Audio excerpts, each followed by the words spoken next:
Stay out of the Ozarks. I've been a biologist ever since I was 22 years old. I grew up on a farm in rural Illinois, so nature has never been a stranger to me. Playing in the woods was how I entertained myself growing up.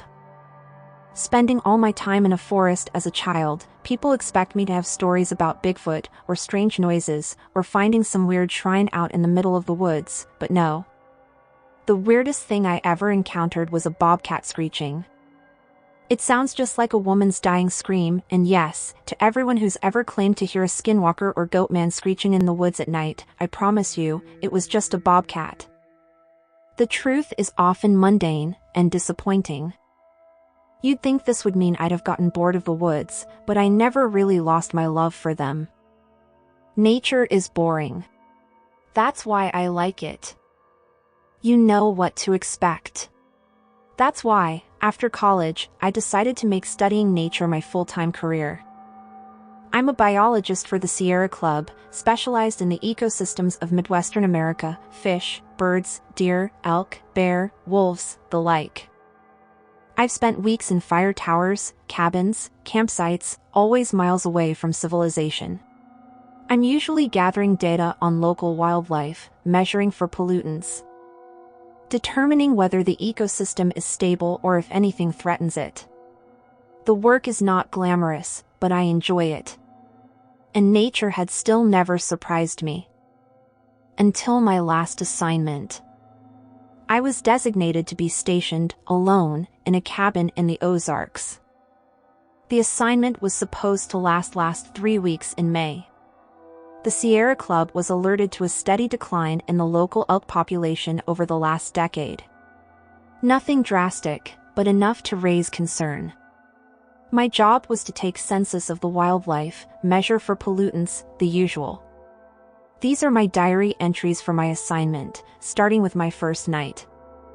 I arrived in the evening in early May. Nothing was amiss the first 2 nights. It seemed an assignment like any other. The sounds of the forest were exactly what you'd expect: crickets, an owl's hoot, and the occasional elk call. I was sent here in May because that's their mating season. The elk are out and about looking for, dates, and that makes them easy to count. Elk mating is pretty straightforward. The female lets out a call and waits for a male to find her. Usually it's first come, first served, if you catch my drift. If only, right? It was clear that love was in the air, and for all the calling, you'd think I would start seeing elk. But by the second day, I still hadn't spotted a single one. The third night, I was lying awake in bed, uneasy. Something wasn't sitting right with me, but I couldn't put my finger on why. I was about to nod off when a female call cut through the night. I sighed. That was the second time that night I'd heard her. What, are the fellas having a guy's night in or something? And that's when it finally hit me. I shot bolt upright in bed. For the last 3 nights, I had heard nothing but female mating calls.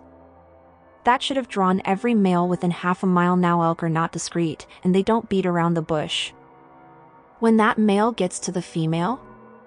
Well, let's just that the whole forest will know about it. I sat in bed, staring out into the night, pondering. There have to be males close enough to hear this female.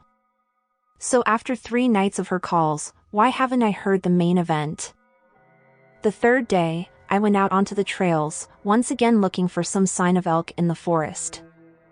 What I found was not encouraging. About a quarter mile from my cabin, I was trekking down the trail when I noticed something 30 feet into the woods. A large, brown, fuzzy mass lying in the brush. I smiled. An elk taking a midday nap? I took out my binoculars to get a closer look. It was an elk all right.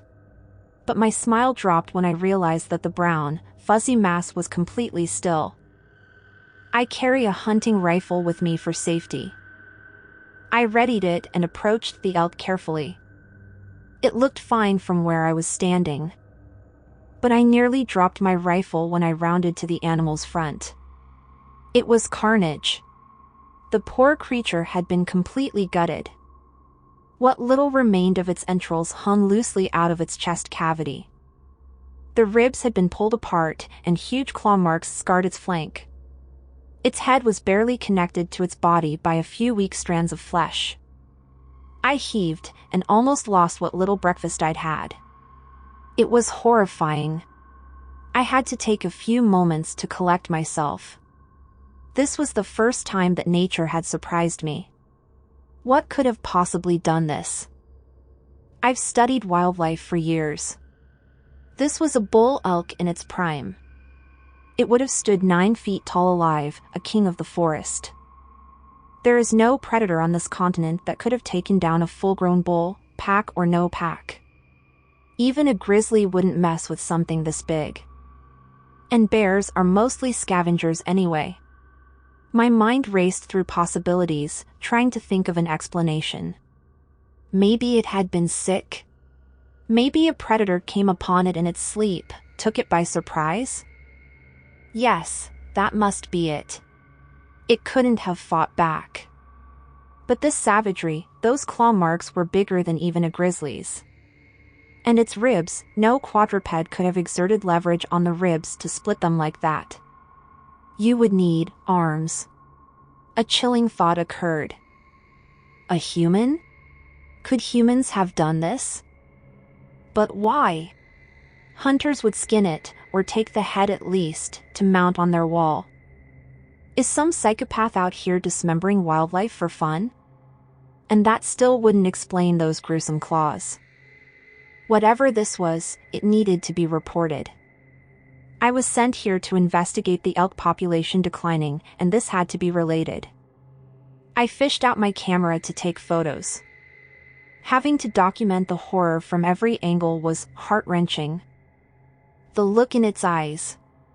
This elk had been terrified when it died. I went to take one last shot. Just as the shutter clicked, my ears registered something. A sound from behind me that my camera had nearly drowned out. I whipped around. I had barely heard it, but it was there. A twig snapping. My camera hung from my neck, and my rifle from my shoulder. I dropped the one to snatch up the other. Idiot, I thought to myself as I pointed the rifle towards the sound. I had been so shaken by the sight of the body I had completely overlooked one important fact: the kill was fresh. This corpse hadn't even begun to decay. This elk had been dead no more than half a day. And that means whatever killed it may still be nearby. With my rifle still trained on the spot, I backed away towards the trail.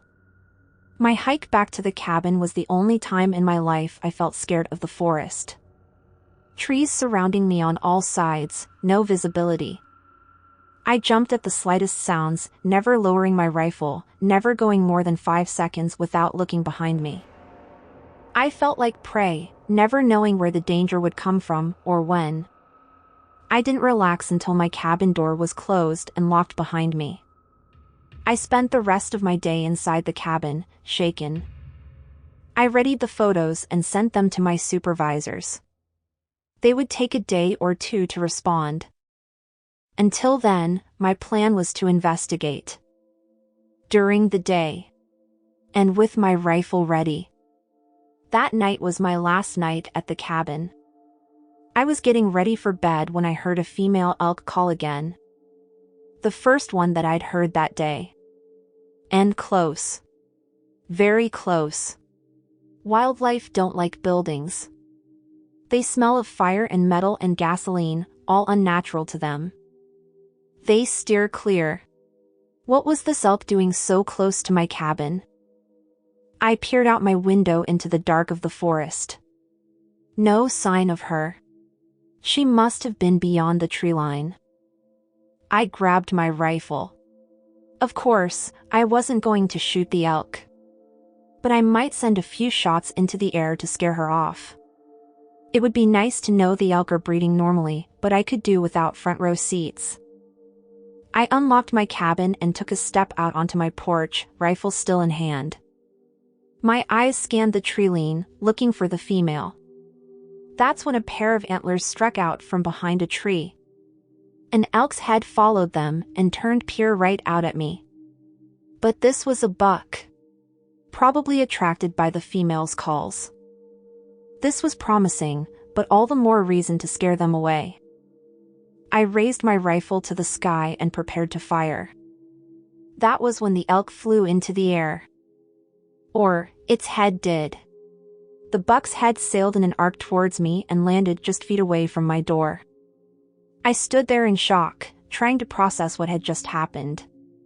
Something, or someone had been holding the head. And had just thrown it.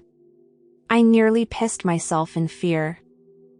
I pointed my rifle at the tree where the buck's head had appeared. The light from my cabin barely reached. Were my eyes playing tricks on me? Had I just seen claws retreat around the trunk? I was frozen. I needed to reach behind me to open my door and get back inside. But I was too scared to turn my back on the forest or even take a hand off of my rifle. After a few seconds, I finally gathered up the nerve to brace the rifle against my shoulder, my fingers still on the trigger. I groped behind me until my left hand found the doorknob, never taking my eyes off the tree. Thank God the door had not locked behind me. With my left hand, I turned the knob and pushed open the door, then drew it back to my rifle.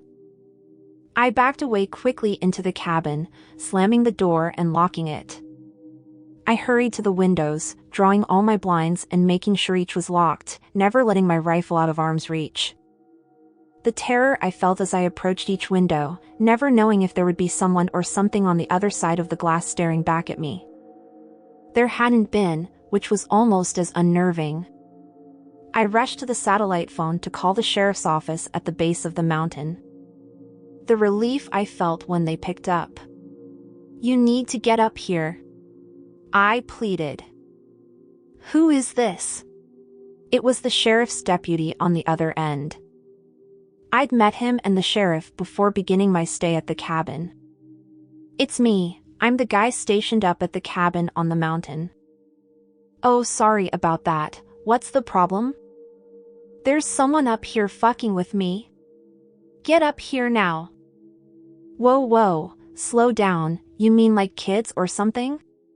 "No, it is not fucking kids. Someone up here just threw a decapitated elk head at my cabin."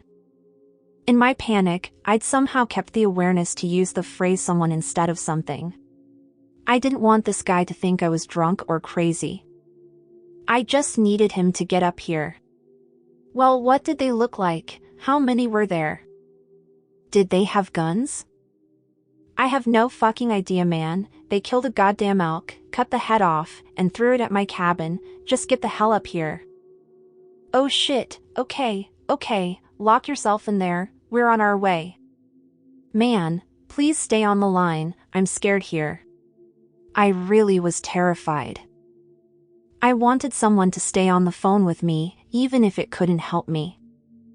The man replied, "I can't get to you and stay on the line at the same time. I'm calling the sheriff now, we're on our way, just lock yourself in and stay there." The man hung up. I swore. I was alone again. A female elk call rang out again. This time it was even closer. It sounded like it was right outside now. I took up my rifle again. That's when the tapping started. While I was talking to the deputy, I hadn't been watching the windows. The sound was coming from the window to the right of my front door. My eyes widened in horror. A single gray claw was tapping on the right edge of the window. Just one claw.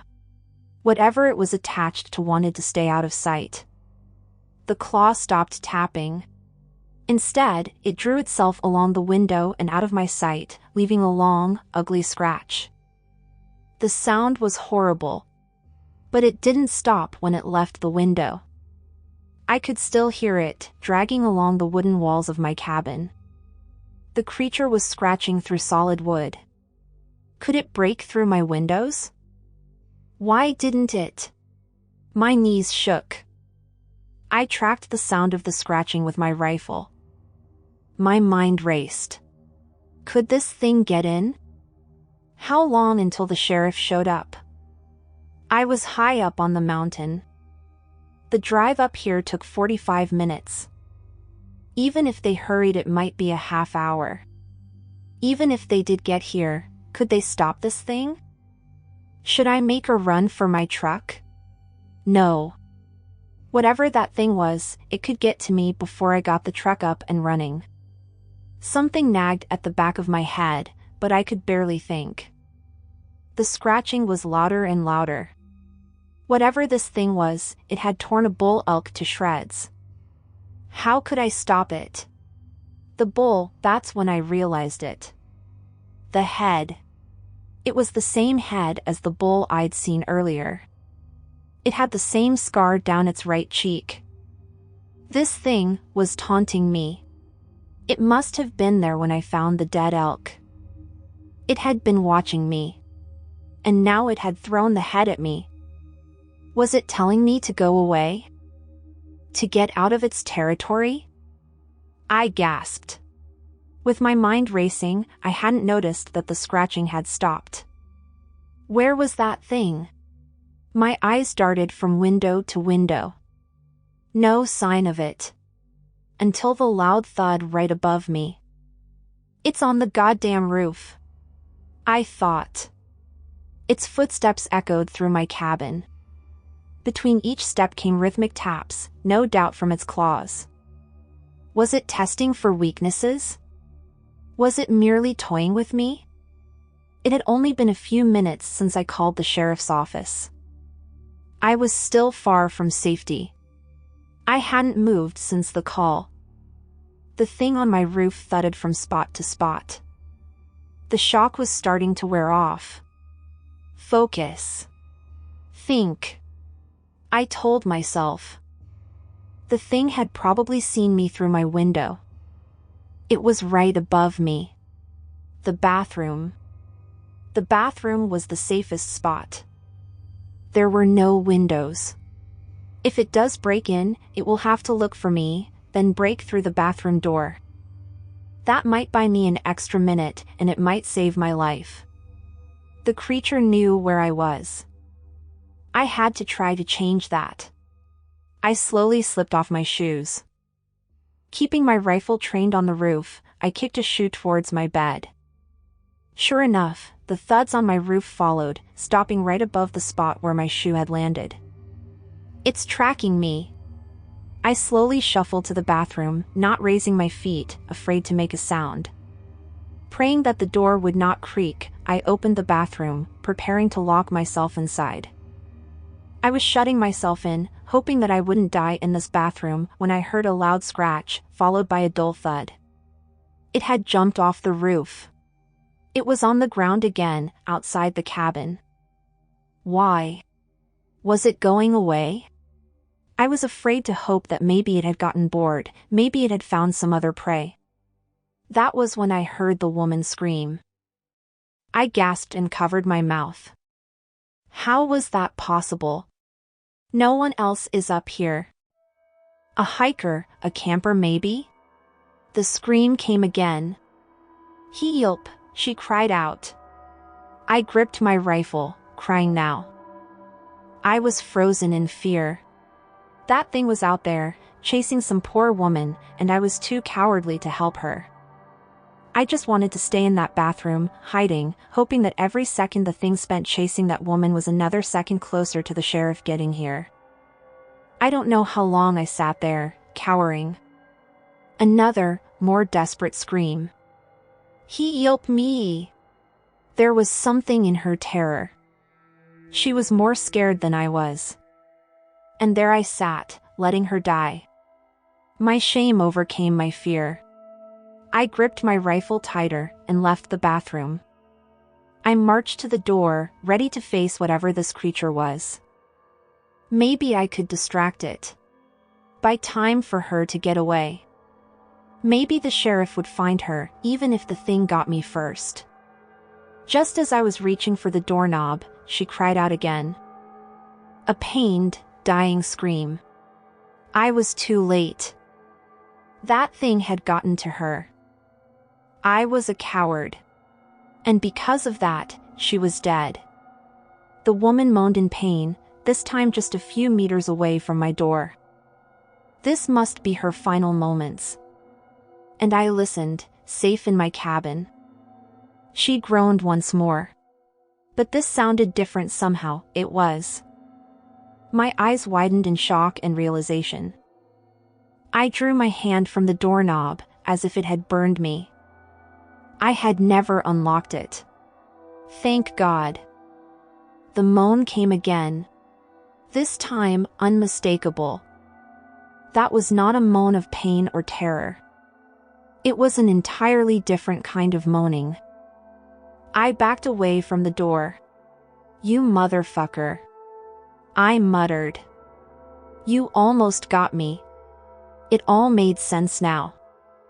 There never was any female elk. Mimicry is a common adaptation in all ecosystems, both for prey and for predators.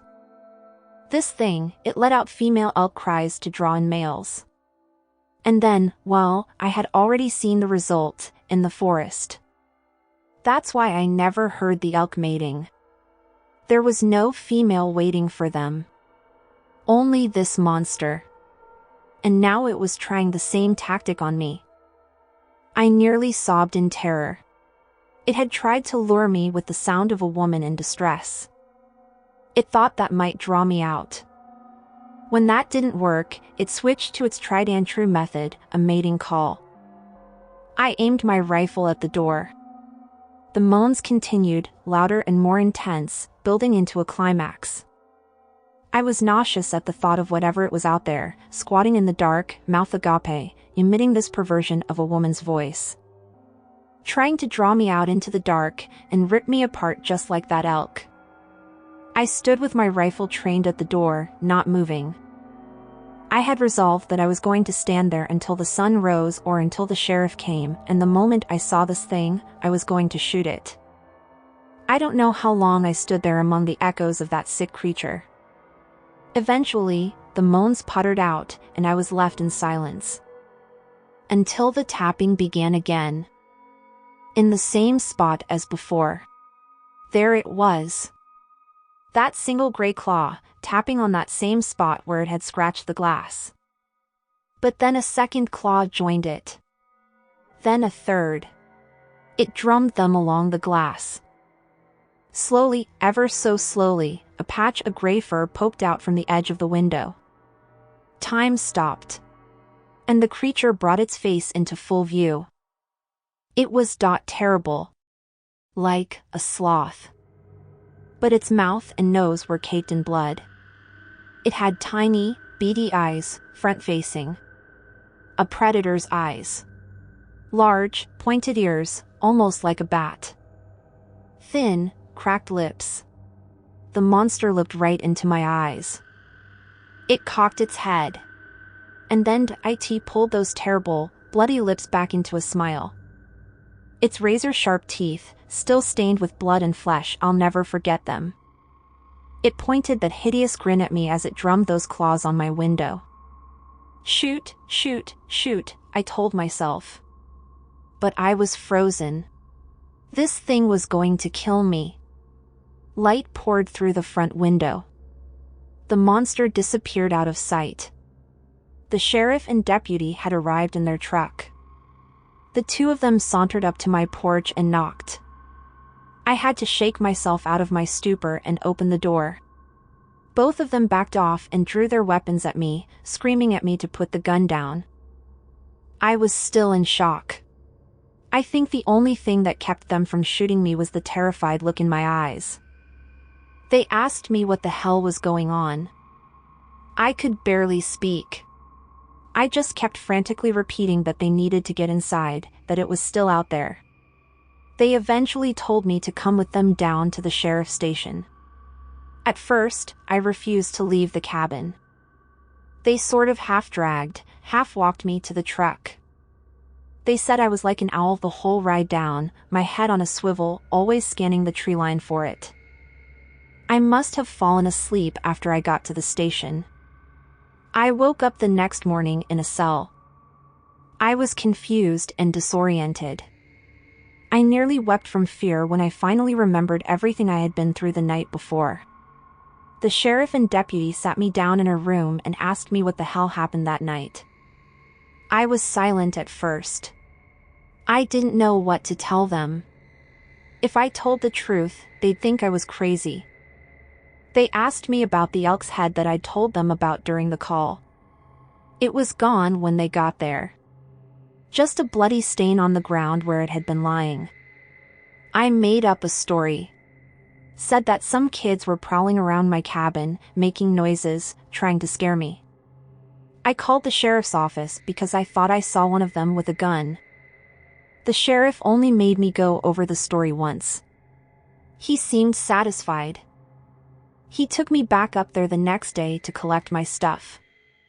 In broad daylight, of course. Sure enough, there were deep scratch marks along the side of the cabin. The sheriff didn't look at me. "Kids," he said. We collected my things quickly and hurried back down the mountain. I reported to my supervisors that it was probably overhunting causing the population decline. They would never believe the truth. The sheriff saw me off while I was waiting for the bus to take me back home. He shook my hand and drew me in for one of them manly half-hugs. He gripped my shoulder. "Don't come back," he whispered. I gave him a confused look. He stared me right in the eyes. "It knows you now. Has your scent. Seen your face. Heard your voice. You got away once. It won't happen again. So don't ever come back." That was years ago. I burned the clothes that I had worn that trip, so there's no way they'd end up near the Ozarks again. Never been back anywhere near the Ozarks. And anyone who's ever asked me, I always tell them to steer clear. I've spent so much time trying to forget what I saw that night. But that face, I remember every detail. It's kept me up so many nights, with so many questions. What the hell was it? Some freak of nature, a mutant that somehow survived past infancy? Something supernatural? An alien? Those ears, perfectly crafted to detect minute sounds, just like a bat. That explains its mimicry. It grew up in that forest, hearing the elk calls. After a while it learned to copy them. I've spent so many nights asking myself how did it know a woman's voice? I dread to ponder the answer. When sleep finally comes, I have nightmares. Nightmares about campers sitting around their fire, when all of a sudden they hear a voice calling out to them from the woods, crying for help. The voice in my nightmares, calling them into the darkness of the trees, away from the safety of their fire.